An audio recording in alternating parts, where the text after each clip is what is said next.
The scriptures read in Mark 12:31, love your neighbor as yourself. That's what the scriptures tell us. The scriptures are clear. Jesus was speaking to his disciples, and they knew they had a great teacher in front of them. They didn't quite know he was the Son of God at that time, but they knew he was very well read in the scriptures, and they were his disciples, and they were learning, and they wanted to know more about scripture. And they asked Jesus, they said simply, how should we live our lives? What's the greatest commandments? What should we do? And Jesus, as you study the scriptures, said to them, love your neighbor as yourself.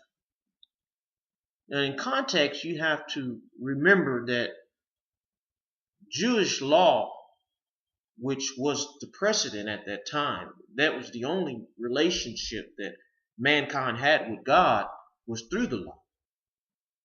Focused greatly on doing things, literally lighting candles and eating or the not eating of things. And so this was so profound, something that we take for granted today, because Jesus has permeated every fabric of our society in more ways than we even acknowledge. Even those who claim they're not believers or don't follow the gospel of Jesus Christ, the message of Christ permeates society.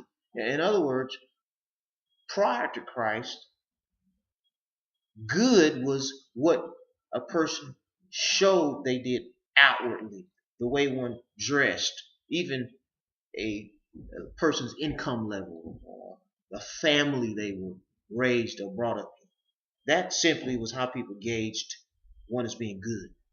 Jesus came and he turned that thing upside down. He says it's not just what family you were born to. It's not important what you're eating or not eating. It's not important on what day of the week you choose to rest and what day of the week you choose to work.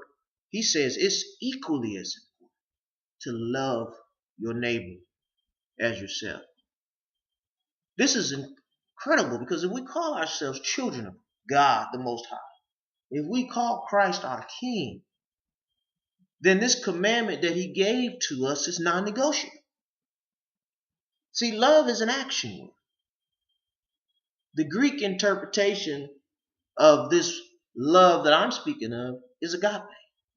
It's brotherly love.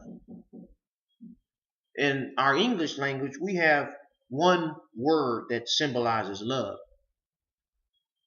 We leave it up to our own interpretation whether this love is a relationship love between man and woman, whether it's a love between a father and a daughter, a parent and child, whether it's two fellows hanging out at the ball game eating hot dogs.